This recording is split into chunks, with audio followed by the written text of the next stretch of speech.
Good evening. Thanks so much for joining us. I'm Amy Burkett.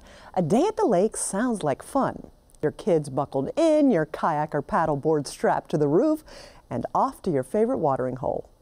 But how do you know where the water's safe and where it's not? Our need to know became very clear last April when 15 million gallons of sewage spilled into the Catawba River, the biggest in North Carolina history, and of course that impacts downriver into South Carolina as well. PBS Charlotte has learned that the Catawba Riverkeeper is proposing new rules that would require reporting all sewage spills, chemical leaks, and other problems on lakes and rivers to a single clean water website. In this week's Planet Carolina report, we tell you about a proposal called SHARK, the Sewage Health Advisory Right to Know Act. Reporter Jeff Saunier has new details. Jeff? Yeah, Amy, we're out here on the lake and the river with the Catawba Riverkeeper to find out more about that big spill that everybody heard about in the news earlier this year and all the other spills and problems that you don't hear about. Just like those summer shark movies, Riverkeeper Sam Perkins says what he worries about most on our lakes, what we should all be afraid of really, is the unknown. What is this pipe? They said, we don't know. It's just getting like this buried. Forgotten old drain pipe from a toxic coal ash pond they found seeping outside the power plant in Belmont. So you can tell there's been erosion happening here. It's not like they just cleared this today. Or the runoff from this unreported, unprotected construction site. This is atrocious. This is a joke. Not to mention a perfect place for bacteria to breed. You know, bacteria is bacteria when it's the type that can make you sick. So you need to know whether or not the water is safe to swim in. Far and away, the most common question we get is the water safe to swim in? Yeah, we come here boating. We're on the beach in the water almost every weekend. Jantel Suter keeps a close eye on the kids here at Windjammer Park on Lake Wiley. That's her 2-year-old with the surfboard, her 5-year-old with the sand pail, and her 7-year-old with the missing front tooth. You ever seen a problem with the water? No, not at all.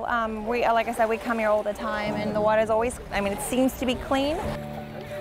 Get these spills in the river, and I do have a little bit of concern about that. Steve Kerrigan's here at Windjammer too, with his wife and their grandkids. I don't want to get in the water if it's toxic.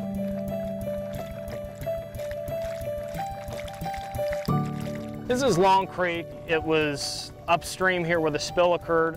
It was a sewer line back in April that caused the biggest spill in North Carolina history. More than 1 million gallons of sewage a day in Long Creek, 15 million gallons total. And of course you have, with the Whitewater Center immediately downstream, a lot of people recreating and having skin contact with the river. The Riverkeeper takes us past all these paddleboarders and kayakers at the Whitewater Center to show us the where and the why. What happened with the 15 million gallon spill was that you had a lot of rain, caused a tree to fall over, and that caused the sewer line to break. The broken 30-inch sewer line emptied for 7 days into this muddy water until it was found on April 23rd, seeping sewage for 3 more days before it was fixed on April 26th. There were also high bacteria levels and a no-swim advisory until May 2nd, which all sounds pretty bad. But here's the part you haven't heard about, the part that makes the big spill even worse. This is video from the Whitewater Center's annual Tuck Fest event, attracting more than 30,000 visitors.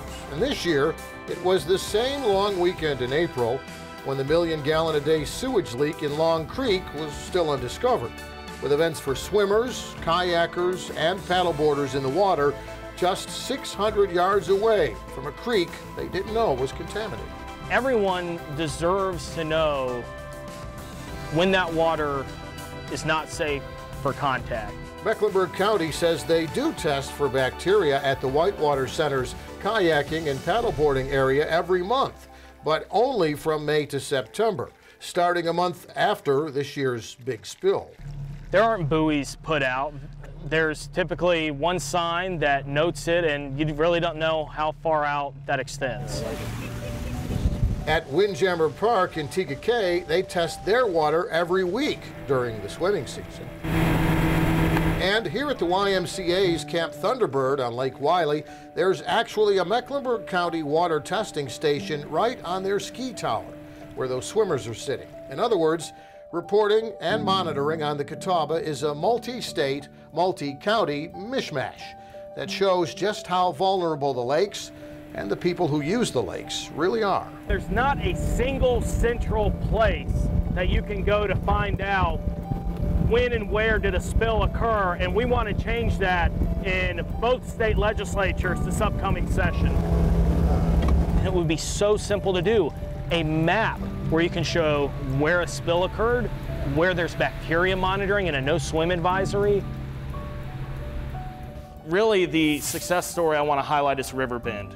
At their annual meeting, the Riverkeeper Foundation is also pushing for removal of old lakeside power plants, where coal ash is a chemical pollution problem.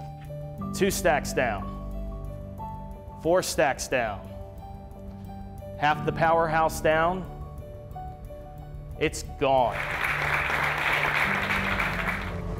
You mentioned the number one question, the number one issue that people bring to you is the water safe to swim in? What do you tell them? It depends. The sediment settles out, the sunlight really is able to penetrate, and I'm telling you, from the sky, this water can look like the Caribbean after a while. It really can. Like it does on this day in TKK. We love the lake, we love the water. When it's hard keeping the kids away. And I'm guessing you can't keep them out of the water. No, not at all. Yeah, we're water people. Jeff Saunier joins us in the studio now. Jeff, talk to us a little bit about that shark proposal.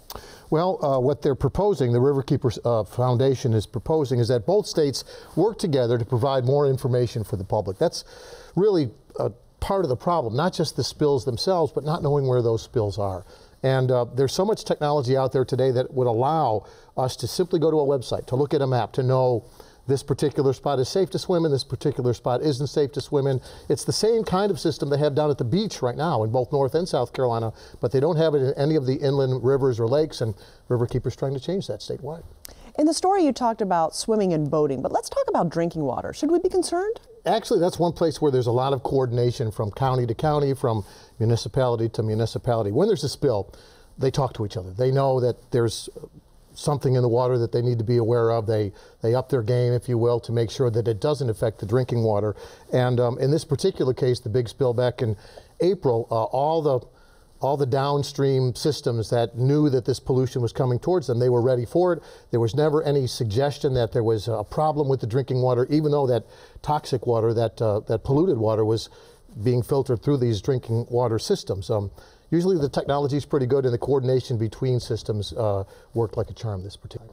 As our region continues to grow at an incredible pace, is there any concern about having enough drinking water? You know, that's a question I asked Sam Perkins, the Riverkeeper. He says obviously the more growth there is in Charlotte, the more pressure it puts on the water supply, Lake Norman, Lake Wylie, Mountain Island Lake. But he says, as Charlotte has grown, they have also improved and upgraded their sewage treatment systems. And he said, in many ways, despite the growth, the systems are so much better today. They've been improved so much and expanded so well that they do a better job today with the growth treating that sewage than they used to do when there were fewer people, but they had less technologically advanced systems. So he says in many ways, the growth that causes the problems also causes the city of Charlotte and other municipalities to improve their facilities and make sewage less of a problem going forward.